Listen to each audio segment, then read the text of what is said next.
पंतप्रधान नरेंद्र मोदी जगमान्य विश्वनेतृत्व असून त्यांच्या लोकप्रियतेमुळेच भारताची प्रतिमा जगभरात उंचावली आहे, असे प्रतिपादन भाजप प्रदेश सरचिटणीस विजय चौधरी यांनी केले. ते सातपूर येथील अयोध्या सभागृहात ओबीसी मोर्चाच्या उत्तर महाराष्ट्र विभागीय बैठकीत बोलत होते.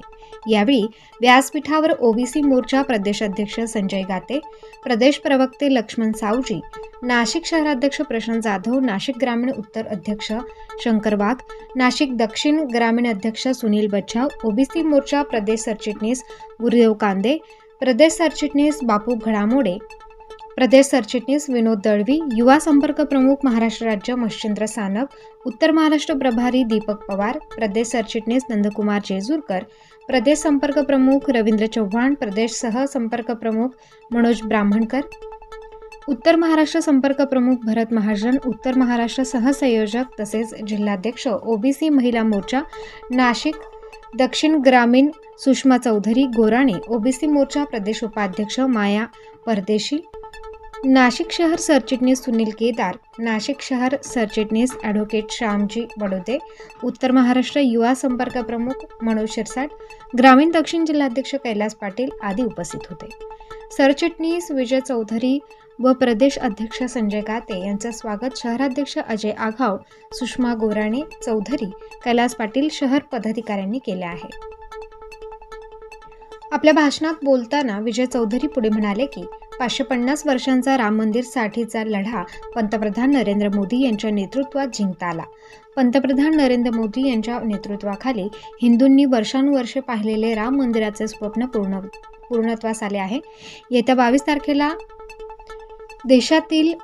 देशातीलच नव्हे तर विश्वविक्रम मोडीत काढेल अशी आत्तापर्यंतची सर्वात मोठी दिवाळी साजरी होत आहे. त्यानिमित्ताने घरोघरी गुढ्या तोरणे लावून तसेच दिव्यांची रोषणाई करत 22 तारखेची दिवाळी साजरी करावी. पुढे ते म्हणाले की विरोधकांनी काश्मीर प्रश्नावर आग पाखड केली, 370 हटवलं तर रक्ताचे पाट वाहतील, परंतु विरोधकांना भ्रमनिराश करत रक्ताचा एक थेंब न सांडता 370 कलम हटवले गेले. मोदींच्या नेतृत्वाखाली भारत विश्वगुरू झाला असून सद्यस्थितीत मोदींना हटवण्यासाठी विरोधकांची आलियाबा 40 चोरांची युती झाली, परंतु मोदींना हटवण्याचे विरोधकांचे स्वप्न भारतातील सुज्ञ जनता कधीच पूर्ण होऊ देणार नाही. ओबीसी मोर्चा येत्या लोकसभेत भाजपला घवघवीत यश मिळवून देण्यासाठी समर्पित भावनेने काम करेल असे ते म्हणाले. यावेळी बैठकीत संबोधित करताना संजय गाते म्हणाले की भाजप ओबीसीचा हा नारा देत त्यांनी आपल्या भाषणास सुरुवात केली. यावेळी नाशिक शहर अध्यक्ष प्रशांत जाधव यांच्या मार्गदर्शनाखाली ओबीसी मोर्चाचे शहराध्यक्ष अजय आघाव यांनी सर्वसमावेशक अशी ओबीसी मोर्चा नाशिकची कार्यकारिणी बनवली असून समाजातील सर्वच घटकांच्या कार्यकर्त्यांना स्थान देण्यात आले आहे. हे कार्यकर्ते जनतेचे प्रश्न सोडवण्यासाठी समर्पितपणे काम करतील. आपोआपच जनतेच्या मनातील भाजपविषयीचे प्रेम वाढीस लागेल व हे प्रेम जनता मतपेटीतून व्यक्त करेल असे ते म्हणाले. कार्यक्रमाचे प्रास्ताविक ओबीसी मोर्चाचे नाशिक महानगर अध्यक्ष अजय आघाव यांनी केले. त्यांनी ओबीसी मोर्चा नाशिक महानगरच्या माध्यमातून राबवण्यात आलेल्या व भविष्यात राबवायच्या उपक्रमांविषयी माहिती देत कार्यकारिणीत नव्याने नियुक्त झालेल्या पदाधिकाऱ्यांना नियुक्तीपत्र देण्यात आले. उत्तर महाराष्ट्रातील सर्व ओबीसी मोर्चा भाजपा यांना प्रदेश सरचिटणीस व प्रभारी विजय चौधरी व प्रदेशाध्यक्ष संजय गाते तसेच ओबीसी मोर्चा शहराध्यक्ष अजय आघाव व उत्तर महाराष्ट्र सहसंयोजिका सुषमा चौधरी गोराणे यांच्या हस्ते नवीन नियुक्ती झालेल्या पदाधिकाऱ्यांना नियुक्तीपत्र देण्यात आले. सदर बैठक अयोध्या हॉटेल त्र्यंबक रोड सातपूर येथे संपन्न झाली असून बैठकीस महाराष्ट्र भाजप प्रदेश सरचिटणीस विजय चौधरी तसेच ओबीसी मोर्चा उत्तर महाराष्ट्रातील सर्व प्रदेश पदाधिकारी व लोकसभा प्रमुख ओबीसी मोर्चा तसेच असंख्य ओबीसी मोर्चातील पदाधिकारी व कार्यकर्ते मोठ्या संख्येने उपस्थित होते. या ठिकाणी संघटनात्मक आढावा झाला. या संघटनात्मक आढाव्यामध्ये साधारणपणे आपण जे सांगितलं फक्त या ठिकाणी जळगाव पूर्व, पश्चिम आणि जळगाव महानगर याचे अध्यक्ष आता या 3 दिवसापूर्वी घोषित झाले, त्याच्यामुळे तिथल्या कार्यकारिण्या फक्त व्हायच्या आहेत. बाकी सर्व ठिकाणच्या कार्यकारिण्या पूर्ण झालेल्या आहे आणि एक विजूभाऊ आहे त्यामुळे सांगायला हरकत नाही. ही बैठक संपल्यानंतर विजूभाऊ आमचा त्या दक्षिण नगरचा अध्यक्षपदाचा थोडासा विषय आहे, तोही तुम्ही जिल्हाध्यक्षाशी बोलून आम्हाला मार्गी लावून द्या. म्हणजे आमची 100% जिल्हाध्यक्ष या उत्तर महाराष्ट्रामध्ये होऊन जातील. आणि साधारणपणे आमचा 9-10ला जो प्रदेश अभ्यास वर्ग आहे, तिथून 8 दिवसाने आम्ही उत्तर महाराष्ट्राचा 1 दिवसाचा अभ्यास वर्ग करणार आहे. त्यामुळे सगळी जिल्हा कार्यकारिणी साधारणपणे त्या अभ्यास वर्गाला अपेक्षित राहणार आहे. आणि त्यामुळे या संघटनात्मक रचना आम्हाला कोणत्याही परिस्थितीमध्ये 15 जानेवारीपर्यंत पूर्ण करायची आहे. त्यासाठी आपण सगळ्यांनी इथे जे पदाधिकारी आपले जिल्हाध्यक्ष उपस्थित आहे, प्रदेश पदाधिकारी उपस्थित आहे, यांनी यात लक्ष घालावं आणि हे काम पूर्ण करावं. आज या ठिकाणी विनोदजींनी, आपले महामंत्री, त्यानंतर बापू साहेबांनी आपल्या सगळ्यांना मार्गदर्शन केलं. आणि मार्गदर्शन करत असताना साधारणपणे ओबीसी मोर्चाची आवश्यकता तुम्हाला सांगितली. आज भारतीय जनता पार्टीमध्ये साधारणपणे 7 प्रमुख मोर्चे आहे, 25च्या वर प्रकोष्ठ आहे. आणि हे सगळं काम करत असताना महत्वाचा मोर्चा हा ओबीसी मोर्चा आहे. कारण या राज्यामध्ये 12 कोटी मतदान आहे. या 12 कोटी मतदानापैकी 6 कोटी मतदाराचं प्रतिनिधित्व या ओबीसी मोर्चाला करायचं आहे. त्यामुळे आपल्या सगळ्यांची जबाबदारी मोठी आहे. आणि म्हणून या देशाच्या राजकारणाचा संपूर्ण इतिहास जर आपण पाहिला तर ओबीसीचा पाठीराखा, ओबीसीच्या जिव्हाळ्याने प्रश्न सोडवणारा जर कोणता पक्ष आहे तो केवळ आणि केवळ भारतीय जनता पार्टी आहे. ही आपण समाजाला संपूर्णपणे सांगितलं. कारण की या देशाच्या इतिहासामध्ये मी अनेकदा तो इतिहास सांगतो, अनेकदा विजूभाऊ मी दाव्याने सांगतो. राहुल गांधी पासून तर नाना पटोले पर्यंत, नाना पटोले पासून वडेट्टीवारापर्यंत, जे किंवा छगनजी भुजबळांपर्यंत जे ओबीसींवरच्या संदर्भामध्ये जे बोलतात त्यांना बोलण्याचा तीळ मात्रही अधिकार नाही. कारण ओबीसीचं आरक्षण मिळवून देण्याचं कामच मुळात आपल्या भारतीय जनसंघ आणि भारतीय जनता पार्टीने केलेलं आहे. यामध्ये काँग्रेसचा कवडीचंही योगदान नाहीये.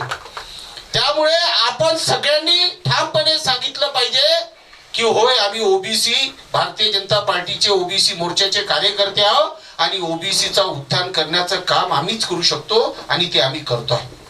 या देशामध्ये, देशाच्या इतिहासामध्ये पहिल्यांदा ज्याची आई कोणती ग्रामपंचायत सदस्य नाही, वडील जिल्हा परिषद सदस्य नाही, त्या घरामध्ये कुठलाही राजकीय वारसा नाही, संघटनेचं काम करतो, राष्ट्रीय स्वयंसेवक संघाचा प्रचारक म्हणून घराबाहेर पडतो आणि दीन दलित दुबळ्यांच्या विकासाचा विचार करता करता पहिला या देशातला ओबीसी पंतप्रधान नरेंद्रभाई मोदी बनतो. हा आपल्यासाठी अभिमानाचा आणि आनंदाचा विषय. पंतप्रधानांना तशी जात नसते, परंतु आपण आपला अभिमान बाळगला पाहिजे की आमचा एक ओबीसी या देशाचा पंतप्रधान स्वातंत्र्य प्राप्तीनंतर बसतो. आणि काय करतो? आतापर्यंत राजकारण जातीपातीचं झालं, आतापर्यंत राजकारण धर्माधर्माचं झालं. कधी शबरी आवास योजना केली तर आदिवासींना खुश करायचं, रमाई आवास योजना केली तर दलितांना खुश करायचं, परंतु ओबीसीच्या संदर्भातला कुठलाही विषय आजपर्यंतच्या राजकारणात नव्हता. आम्ही पाहिलं असेल की सामाजिक न्याय विभाग दलित समाजाच्या विकासाचा विचार करतो. आदिवासी समाजाच्या विकासासाठी आदिवासी विकास मंत्रालय होतं. अल्पसंख्याक मुस्लिम समाजाच्या विकासासाठी अल्पसंख्याक विकास मंत्रालय होतं.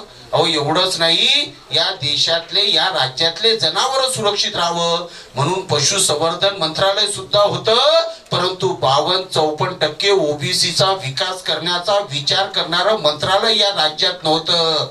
आमचे ओबीसीचे पाठीराखे लोकनेते आदरणीय देवेंद्रजी 2014ला मुख्यमंत्री बनतात, विजूभाऊ 2016ला प्रदेश अध्यक्ष झाले. आणि तेव्हा पहिला विषय देवेंद्रजींनी केला की आम्ही सुद्धा देशातलं पहिलं ओबीसी मंत्रालय या महाराष्ट्रामध्ये 2016 मध्ये सुरू केलं आणि 2382 कोटीची तरतूद केली. आम्ही पाहत असेल की 2014 पासून साधारणपणे या देशामध्ये ओबीसीच्या उत्कर्षाला सुरुवात झाली.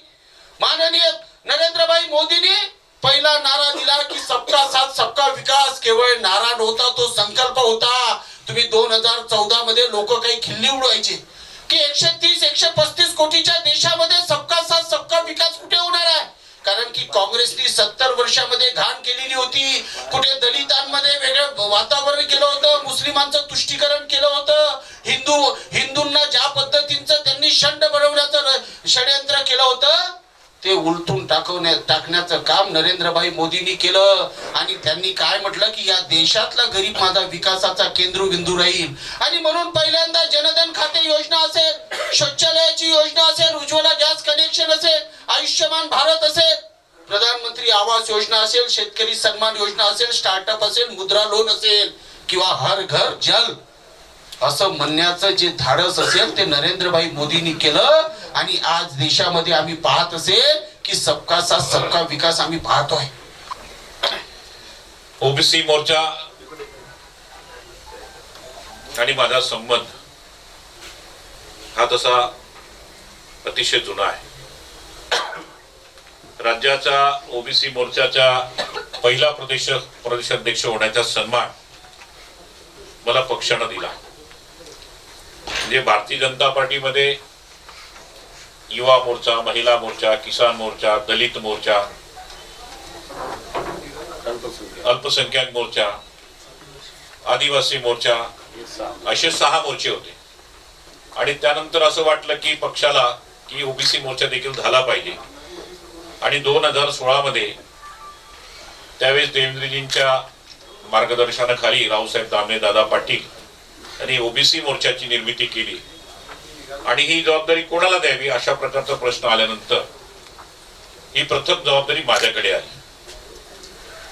आणि मी यावर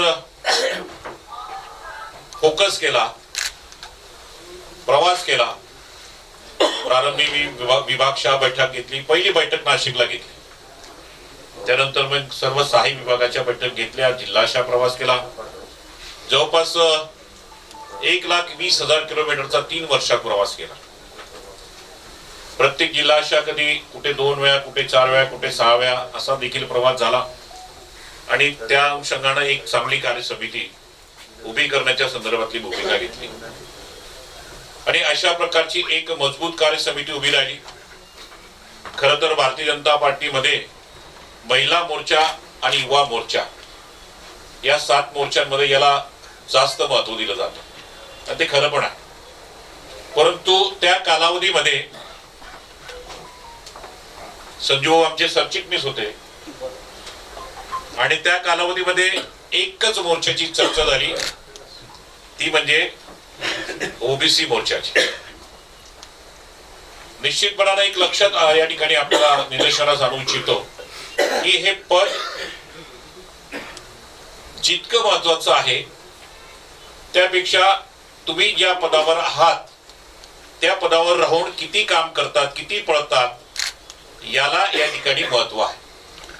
व्यक्तीमुळे पदाला शोभा येते हे देखील तितकंच महत्वाचं. याआधी देखील प्रधानमंत्री झालेत, अनेक झालेत. गांधी घराण्याची तुम्ही जर लिस्ट पाहिली तर काँग्रेसचे अनेक झालेत. पण मोदीजी त्या पदावर बसल्यानंतर त्या पदाची गरिमा ही काय निर्माण झाली हे आपण पाहतो. राज्यामध्ये देवेंद्रजी सीएम होते आणि मुख्यमंत्री म्हणून आणि आता डीसीएम म्हणून जे काम करतायत हे उभी महाराष्ट्रातली जनता आणि देशातली जनता पाहते. राज्याचे आपले प्रदेशाचे अध्यक्ष चंद्रशेखर बावनकुळे साहेब हे सत्तेत प्रवास करतायत, फिरतायत, संघटन मजबूत करतायत, ऊर्जा आणतायत. त्यामुळे अन्य पक्षाच्या प्रदेश अध्यक्षांपेक्षा भारतीय जनता पार्टीच्या प्रदेश अध्यक्षांची या ठिकाणी चर्चा आहे. आता प्रशांत या ठिकाणी बसले आहेत. याआधी सुद्धा महामंत्री होते. किती फिरले, किती प्रवास केला. आणि जो प्रवास करतो त्याची या ठिकाणी चर्चा होते. संजू भाऊंकडे दुरा आल्यानंतर त्यांनी अतिशय ताकदीनं या ठिकाणी सर्वप्रथम जिल्हाशाह प्रवास केला. आता विभागशाह प्रवास करतायत, विभागशाह बैठका घेतायत, कार्यशाळा घेतायत, विषय घेऊन काम करतायत. अतिशय ताकदीनं या ठिकाणी काम करतायत. माझ्या टीम मध्ये सरचिटणीस होते. नंतर आपले पुण्याचे माझ्यानंतर काय नाव त्यांचं, विकास राजकर झाले. त्यांनाही माझ्या शिफारसीवरनं ते प्रदेशाध्यक्ष झाले. नंतर योगेश अण्णा टिळेकर झाले. सगळ्या टीम मध्ये संजू भाऊ सरचिटणीस होते